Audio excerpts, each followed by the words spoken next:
Good morning.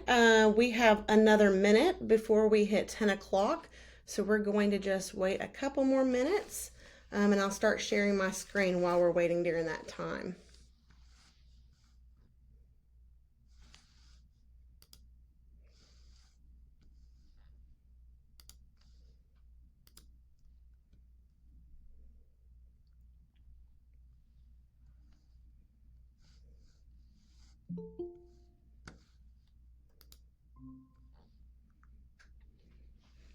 Good morning. We have people that are joining us now that we've hit 10 o'clock.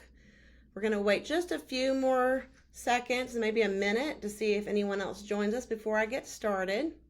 This meeting will be posted on our Walker County Schools Facebook page, so if you have to leave early or if anyone has to comes in late and wants to see what they missed, that will be posted.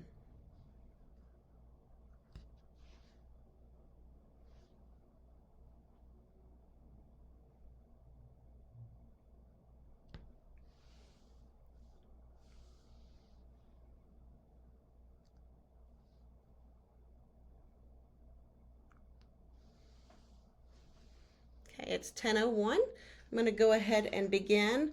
First of all, I want to thank everyone that's here live for taking time out of your busy schedule. I really do appreciate that. Walker County School Systems appreciates that. Also, if you're not able to join us live, this will be posted. So I appreciate anyone that takes the time to watch the recording. Your feedback is valuable as we're working at this time to put together our district improvement plan for this upcoming school year, 2024-2025. I cannot believe it's already time for that. All right. So I'm going to move on to the next slide. My name is Autumn Hintz. I am the coordinator of federal programs. I have been with the Walker County School System for about 20 years now, and I've been in this role for 3.5 years. And I'm super excited today to talk to you about our funding sources and our district and school improvement plans and gathering your feedback. What do you see that's going well? What are some things that you would like us to consider? Please keep in mind that our district improvement plans and our school improvement plans are live documents, and those can be edited as needs arise. I believe we have a few more people joining us, so I will let them in at this time. So let's go ahead and get started. As I said, my name is Autumn Hintz, and I'll be presenting our district improvement plan to you today and just sharing what our data showed that we collected this year. We're going to be talking primarily about our title funds. These are federal funds that are meant to supplement other sources of funding. Some of those funding sources are general funds just from student body count. We also have the Perkins Grant that funds our CTAE, our career enhancement programs. We also have been receiving ESSER funds. Those are COVID relief funds. Those will be going away at the conclusion of this current school year that we're in. We also receive funds for our College and Career Academy. A lot of you've probably heard that we received a $3 million grant to help expand our launch a program and turn it into a College and Career Academy, which means broadening what we're able to offer. We're super excited about that. And we also have other grants that are smaller grants that come and go throughout the school years. Another piece of information that you need to know is that we also, those title funds that we received, a majority of those funds, they're given back to our schools. And each of our schools, our title schools, that's 14 of our 15 schools, they write school improvement plans based on their community, for their schools' feedback, what their data says needs to happen. So please keep in mind that a majority of our title funds do go back to our schools, and they decide what their school needs based on their data that they've collected. So please, whichever school your children attends, please look on their Facebook and their website pages where they present the data that they collected, and they are asking for your feedback as well as they are finalizing their school improvement plans going into next school year. I am going to, it looks like there's no one else waiting to come in. I am going to turn off my camera so I'm not distracted by my face. And let's talk about the different things we'll be talking about today. So first, I'm going to share with you the needs that we found by analyzing the data that we've collected through the second half of the school year. Then I'm going to talk to you about some goals. Admitting some more people. And then I'm going to talk to you about the goals that we set for ourselves based on the needs that we found, and what action steps are we planning to put in place to reach those goals. And there will be an opportunity for you to sign in to show that you attended this meeting and give your input and your feedback for opportunities that you would like us to consider going into next year. As I said, our plans, they are living documents, and as needs arise, or if we are fortunate enough to receive extra funds, we can adjust those plans throughout the year. So please sign in, let us know that you attended, and give us your feedback at the very end of this presentation. I will have QR codes that you can scan with your phone's camera, and let us know what you thought about today's presentation. So looking at the needs that we found from analyzing our data, there were 4 main areas that our feedback and the data that we analyzed told us. First of all, obviously we need to keep continuing to work to strengthen our ELA and our math student achievement. So based on the feedback that we analyzed, we have rating levels that all of our schools and their communities help us complete to show us which areas our district is not evident, emerging, operational, or we're functioning at a high level. And one area for ELA and math came back that we were emerging. And based on the data we received, it goes back to our high schools. They have not been Title I schools in the past, in a very long time. And so the feedback we received is that we are merging in curriculum, instruction, and assessments. Our high school teachers are wanting to receive more support in those areas for ELA and math. They are wanting support with strategies for instruction, programs and interventions that they could be using and implementing at the high school level. So we are very excited that going into next year, they will be qualifying as Title I schools for the first time in a while. So we will be able to take our title funds and give some of those to our high schools, and this is something that's new for them. So we're very excited to come alongside them and give them some supplemental. This is in addition to what we regularly fund for schools. They will have extra help in those areas. Plus, for our teachers, we have new curriculum for ELA and new curriculum for math that has been launched this past year. And we also received new math standards and new ELA standards from the state. So we definitely want to continue to strengthen ELA and math, especially with the new programs and the new standards. We also spoke with several of our older students in Walker County school system. And, you know, our older students in high school, they're almost adults. And students know what classes they're in that have really great instruction and what areas they feel like we can do better at. And so I spoke with those students about, you know, what do you feel would benefit our teachers by us providing professional development? And I gave them a list of different areas that professional development could fall into. And it was overwhelming that our students felt like they wanted to be more engaged in their learning. They said they wanted more hands-on instruction, and they wanted more opportunities for students to collaborate, to discuss what they're learning, to brainstorm together. And so I thought that was excellent feedback. Not only is that going to help them with their understanding of the curriculum and the content that's being taught to them. But if students are engaged in their learning, they're going to enjoy school more.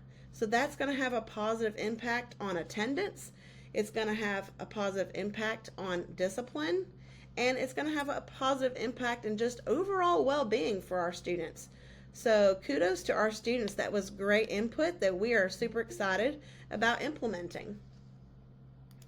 We have some more people that are joining us. All right. And also we have started the training for our lower elementary teachers in Orton Gillingham, and that is a program that focuses on phonics instruction, but from a hands-on perspective, multisensory. So students learn visual cues. They have hand motions that represent different phonics skills. They are able to use their phonics learning in multi-modes of sensory things. They write their letters in sand. They use all kinds of hands-on activities. I have been very blessed to be able to be in a lot of schools across our district this last year to observe Orton Gillingham being implemented in our classrooms, and it is fabulous. So because we are also adding on our high schools, and we also receive feedback from teachers that they want that continue into upper elementary, middle, and in some cases in high school. So we are going to start adding on Morphology Plus, which is for older kids, that continues that phonics learning with the hands-on opportunities. So we started that training this summer, so we're going to continue working on that and supporting that initiative with our older students. So we're super excited about that. Admitting some more people. All right, so that was our first area of needs. So we're going to talk about the second area of need that we found based on feedback across the district. And that has to do with the area of family engagement. So with title funds and with IDEA funds, which is our special education federal funds, one big priority that the state requires us and the federal government requires us to do is to have family engagement. Research shows that when families are involved in their child's education, that students are more likely to flourish. And not only is it getting families engaged, but it's also building the capacity of our parents to support their child's learning at home. So what that means is that as a school district receiving title funds, we have to find ways to support our parents with tools and strategies that they can take home and then use with their children to support what our goals are at school. So we had a goal this past year to have activities where parents come in and we give them those tools, teach them how to use those tools, and then encourage them to use them at home. We had a goal set for that, but based on the results of our goals, we did not do as well as we thought. We had multiple opportunities, but we had some schools that parents coming in and attending those types of events over the ones that we consider just more fun, like fall festival or field day. We only had 9% and 14%, as low as that, at some of our schools. Some of our schools did really, really well at that. But our district average was that 43.38% of our families attended an activity where we talked about learning data, gave them the tool, and taught them how to use that at home. So we really want to focus on continuing that effort into next school year, but we want to find ways to make it more fun and engaging. We want parents to be excited about attending those events. Also, a lot of those lower percentages happened at the middle school level. So we really need ideas on what types of activities can we do at the middle school level and actually the high school level, because like I said, they're coming on board next year as Title I schools. So we need to find ways that we can get parents and students to come in and receive those tools that we can show you how to use those at home. We have more people joining us. All right. And so that was, we just covered number 1 and number 2. For those of you that are joining us, this is going to be recorded. So if you'd like to go back and see some things that you missed at the beginning, we will make that available to you. So we're moving on to the third need that we found about for our district based on parent feedback, student achievement, other feedback that we received through surveys, and just through feedback that parents were giving their schools throughout last year. The third area focuses on professional development for our teachers. And as I said earlier, we have a rating system, and we have multiple people across the district help us fill out this rating system. But in professional development, we did receive one area that was emerging instead of being at the operational or highly functioning area. And this is an area that says that we need processes and procedures in place to ensure teacher and leader effectiveness. So we want to make sure that we're developing a goal and action steps to ensure that our teachers are receiving appropriate training, the training that they need to improve their performance as a teacher. And we also want to focus on improving our mentor programs so that we're supporting our new teachers or teachers that may be struggling in certain areas. We started mentor programs this past year, and we received a lot of feedback from those participants, and we've had some training from the state on how we can make that better for our teachers. We have more people joining us. I'm going to let them in. And then our fourth area that we found some needs to address, and that falls under developing our current and future leaders. So in this area, we have seen that we want to make sure that we are appropriately supporting our current administrators, but we're also seeing some turnover in our leaders. We have some people that are retiring, and we have assistant principals that are moving up, new people coming into the district, so that when people retire or move out, that creates that trickle effect where we have changes in a lot of areas in our leadership teams. So we want to make sure that we are appropriately supporting them. And we also want to make sure that we are continuing to build processes in place for building up those teacher leaders that have that vision for moving into more administrative roles, or that just want to be leader teachers and help support other teachers. Maybe they might be great mentors or just a step up to help current administration. We currently have Leader Academy in place, so we're constantly reflecting what we can do to make that program better. All right, so the next thing on our table of contents is we're going to talk about the goals that we have set based on the needs that we found. So goal number 1 and 2, focus on that ELA and math that we talked about, that we want to continue strengthening. We want to see a 3% increase in the percentage of students who are proficient on Georgia Milestones ELA assessments. Now, we always want to see that 3% increase in ELA and math, but the difference in these goals from previous years is that because high schools are coming on board as title schools for the first time, we're going to be adding their Georgia Milestone end of course calculations in with our percentage. So in the past, it was just 3rd through 8th grade milestone ELA, but now we're going to be adding in the high school course for English literature and composition. We have our results in for this past year. We had a 37.2% of students meet that goal for the state. Definitely not as high as we want that to be, so we would like it the next school year to see that at 40.2%. Please keep in mind that this does not take into account students that are growing, that show growth through the year. This is just the cutoff of who met or exceeded state expectations. Same thing for math. We want to see a 3% increase on those students who are proficient. But at this time, the state has not given us the percentage of how many students met the goal on those milestone assessments. So as soon as we have that, we will be updating our district improvement plan. So our third goal ties in with that family engagement need that was determined from our feedback. We want to see an increase of 10% of our Title I families at each facility to attend at least one Title I activity where we provided one of those building parent capacity tools that we talked about earlier that they can use at home to work with their kids at home to support our goal as a school and as a district.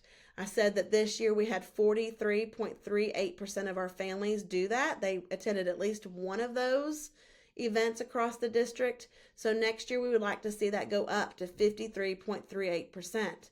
Now I will tell you that since we are adding on the 2 high schools, and we have seen a trend where family engagement tends to decrease drastically as kids move out of elementary school and move into middle school.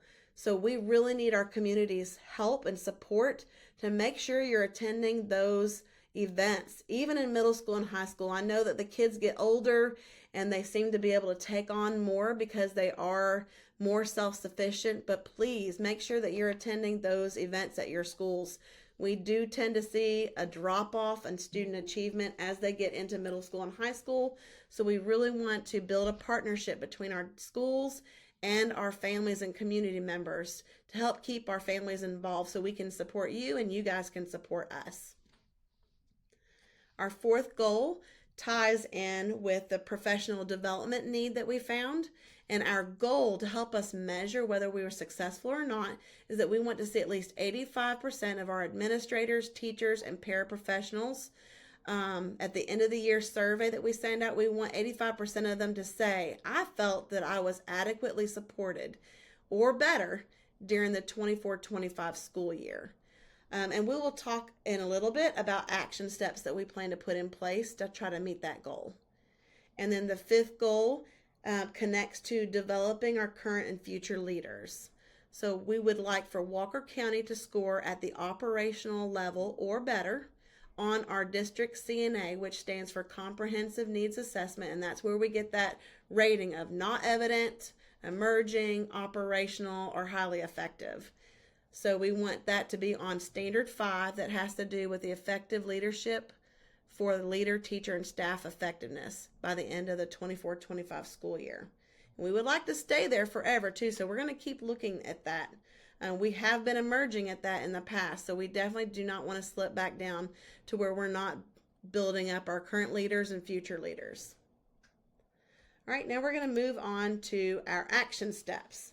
So going back to our ELA and our math goal, here are some things that we're putting in place. Keep in mind, these are federal title funds and IDEA for special education funds. These are supplemental. These are not just basic funding initiatives. These are extra on top of regular funding initiatives.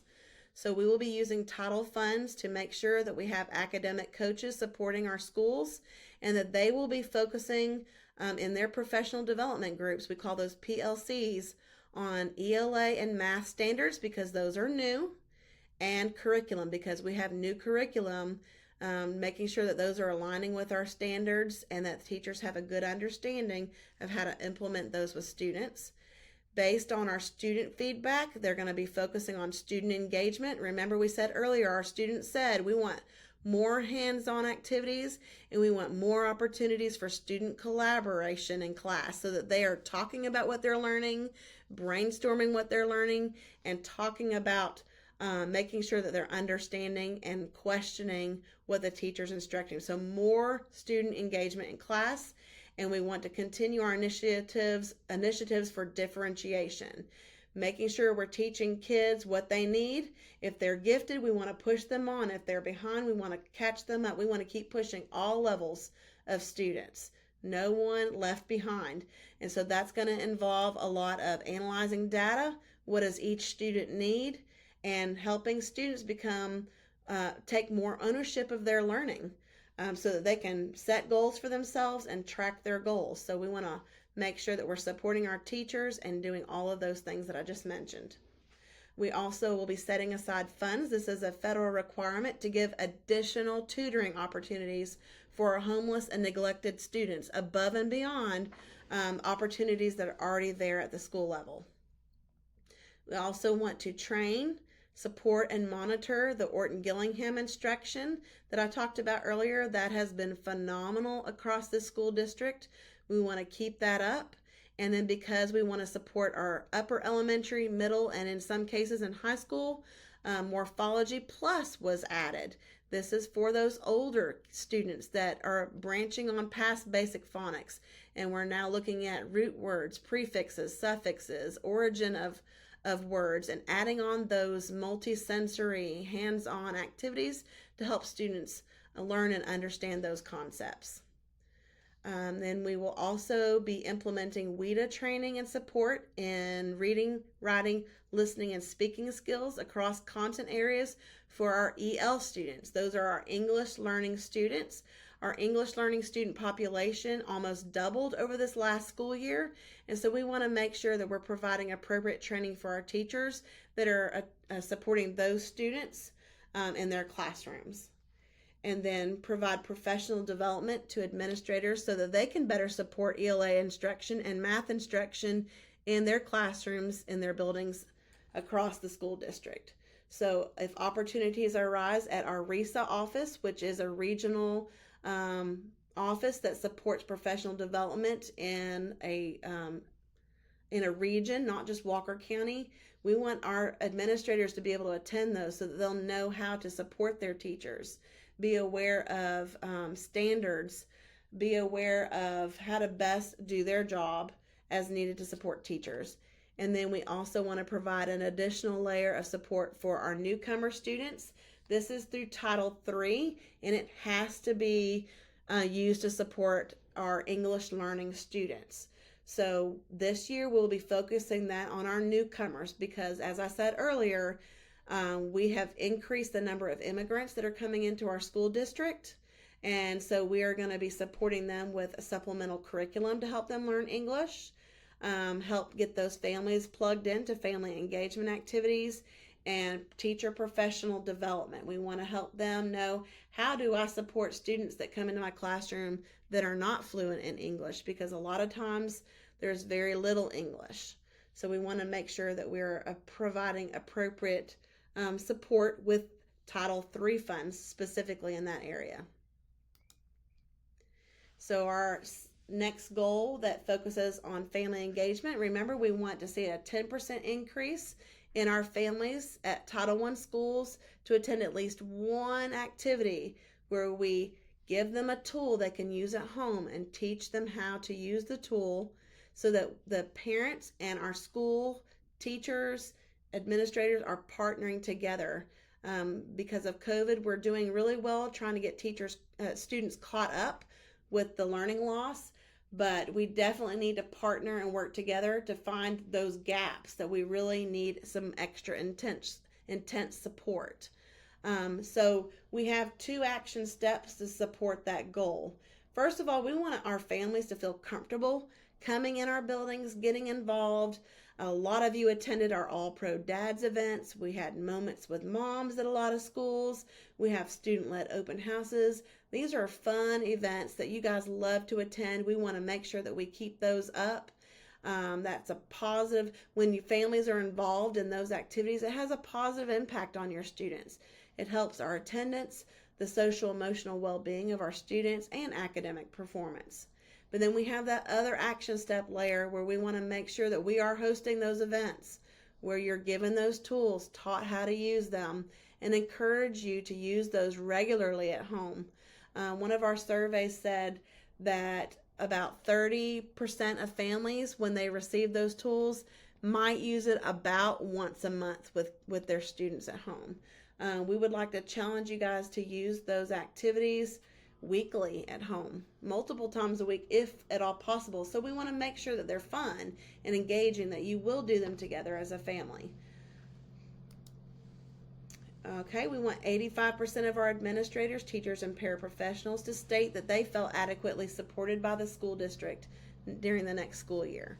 So one of our action steps is to have a process in place to make sure all of our teachers and parapros participate in some sort of professional learning community or complete a professional learning opportunity at some point during the next school year, based on whatever their needs are. That could be a self-paced module, a conference, receiving an endorsement, watching some webinars that are approved by district level administrators. These are documented in our TEACS platform under our goals. So that's one thing that we're going to be continuing into the next school year. Another thing that we do is that our HR department, there are also some designees that work with our HR department. they participate in job fairs and other recruiting activities throughout the school year.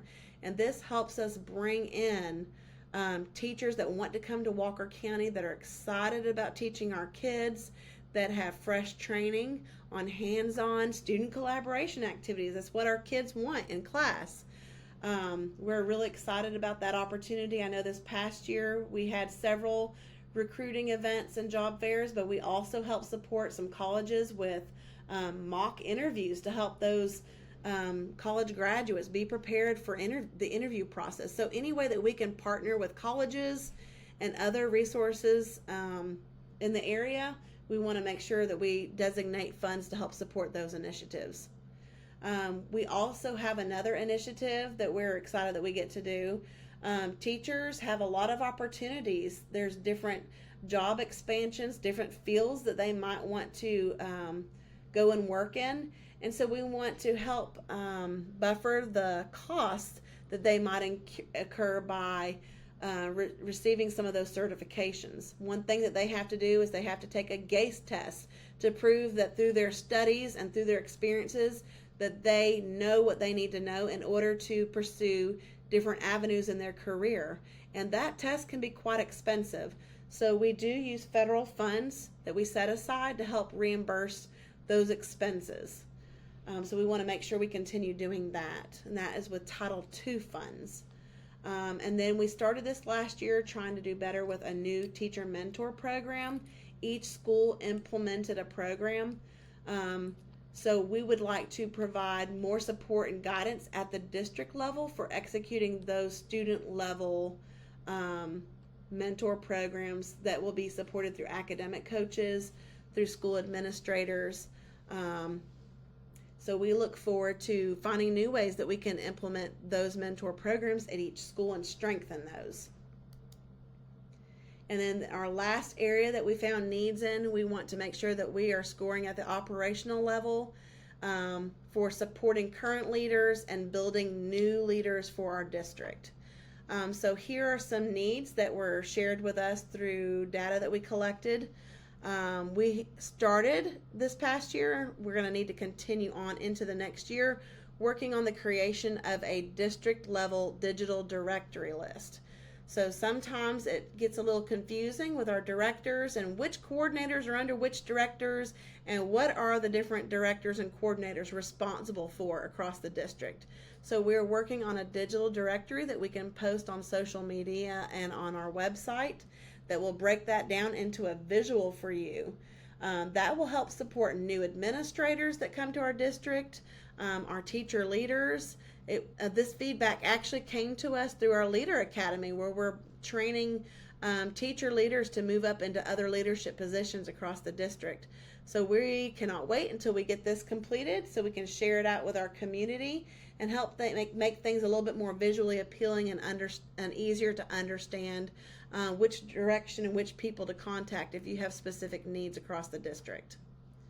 Also, preparing upcoming leaders. We want to keep working on our Leader Academy. These are, like I said earlier, teacher leaders that have expressed a desire and an interest to be leaders in our district. This is a program that lasts longer than one school year, where we give them book study and discussion opportunities, shadowing opportunities. They do discussions and reflections. We meet once a month. So this helps build those future leaders and helps prepare them to lead our district. When we do have turnover, our data shows that we're going to be having a larger turnover the next 5 years. So we want to make sure that we're prepared for that next group. We want them to understand the importance of data analysis, like we did to develop our district improvement plan, using evidence-based instructional strategies to help make sure our students are learning what they need to learn with the best strategies that have been proven through research, and understanding the qualities of an instructional leader, the responsibilities of a leader at a school. We also support our principals through monthly meetings where directors and coordinators share the latest happenings and initiatives that the state has passed down to us.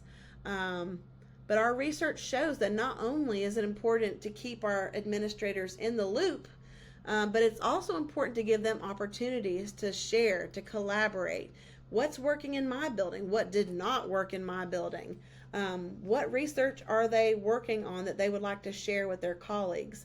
Research shows that that is the most effective way for administrators to grow and develop as leaders. So we want to make sure that we are providing them opportunities with that. But we also have an additional layer of support for new principals. They meet once a month as well. And then we also want to make sure we have mentors set up to support newer administrators. And then we don't want to leave our assistant principals out. They could be the next future principals in their building. So we meet with them quarterly to offer that time for collaboration with their peers, also learn from district directors, coordinators, and other departments across our district. All right, so that wraps up the different needs that we found, the goals that we set that address those needs, and the action steps that we want to put in place to help us meet those needs. At this time, it's very important that you let me know that you either joined us in person. Even if you watched the recording, please sign in. Let me know who you are, what type of feedback you have. What did you think about this presentation? Are there things that you're excited about that you heard we're going to be working on across the district?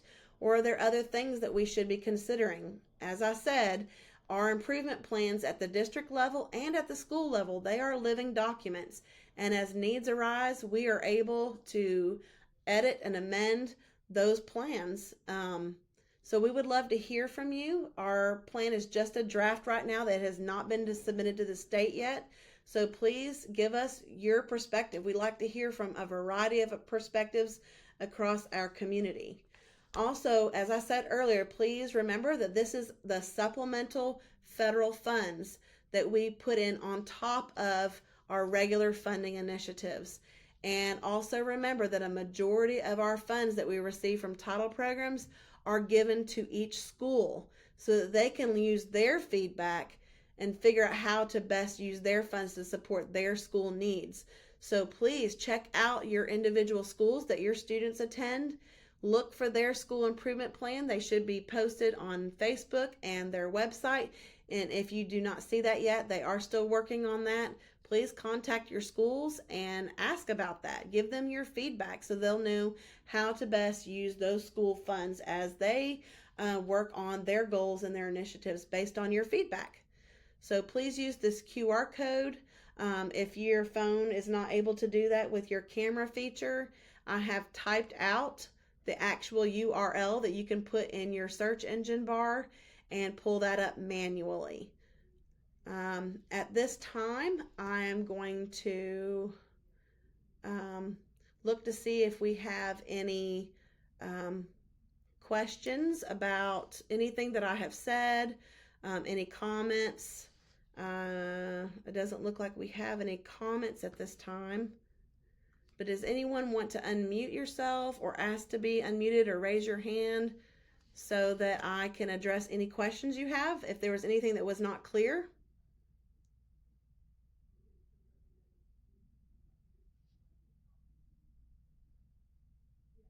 Or feel free to type something in the chat. We'll wait a few minutes just to see if we have any questions. If not, you can watch the recording if you weren't able to be here for the whole meeting, or if you're watching it later after the fact, you still can use those QR codes or that URL to leave us feedback, and we can address those later. Okay, let's see. Rebecca has a question. Let's see if I can unmute you. Let's see. Okay, it says I can unmute everybody. Let's try that. Okay, yes, go ahead and type it in. For some reason, it is not letting me unmute.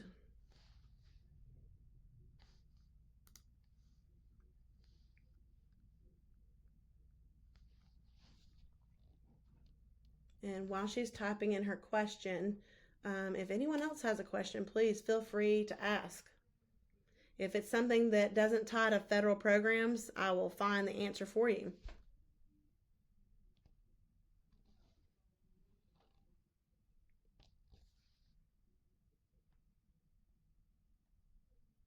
Okay, so federal funds. She asked, is there a difference between Title I schools and non-Title I schools in this information? So as I said, we have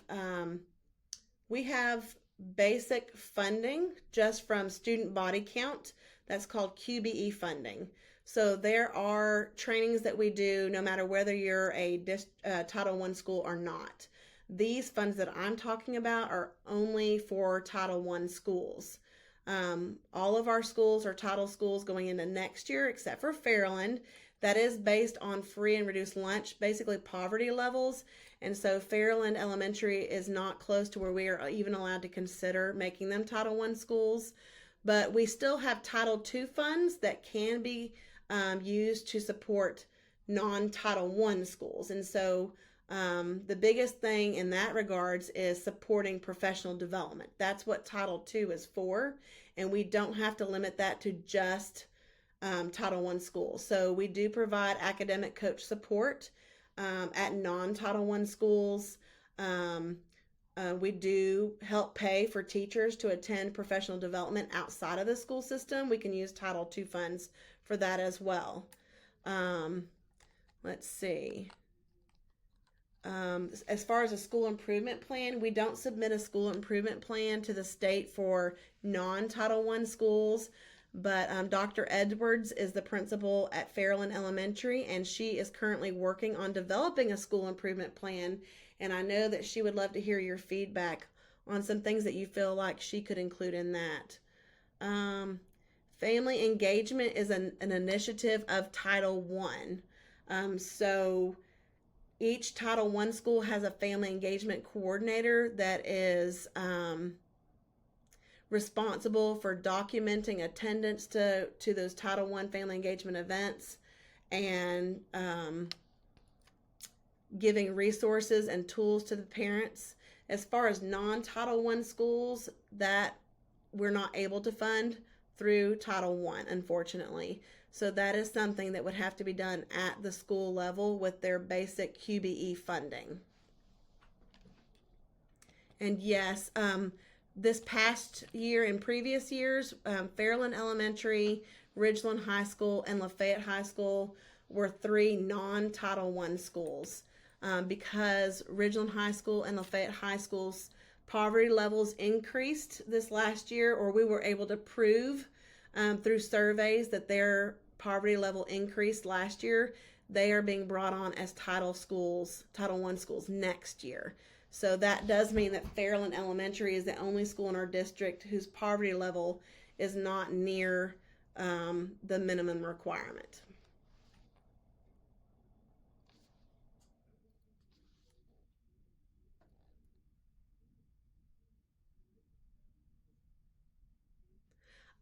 Rebecca, if you want to continue to proceed with filling out the survey, that will give me a record of your attendance, first of all. And so I appreciate anyone that is able to help me out with this. But feel free, we can still use Title II funds and Title III funds at Fairland Elementary.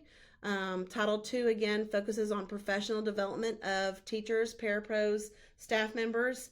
And Title III supports ESOL students, and Fairland does have a few ESOL students that are working on learning their English as they're mastering their content. But I would love to hear from every perspective out there, so please feel free to fill out the survey. Not a problem at all. In order for Fairland to become a Title I school, the poverty level would have to go up quite a bit.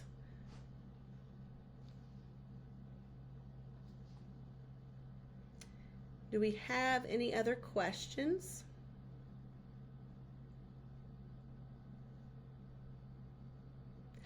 Oh, that's a great question. So the question is, will Fairland be getting the higher level Orton Gillingham training?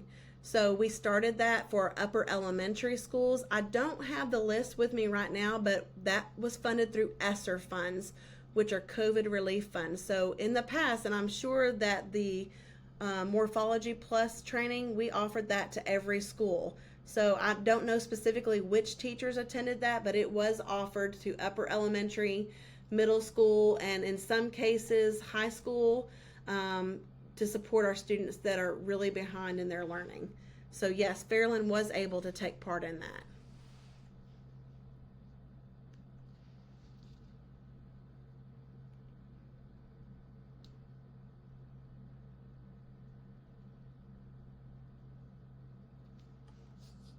All right. Well, thank you guys so much for taking time out of your busy day to join me today for this live.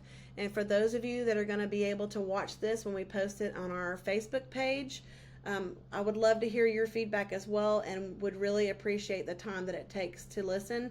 It has been a 45-minute presentation, but the work we're doing with gathering your feedback, setting goals, setting those action steps is so important for our students' education.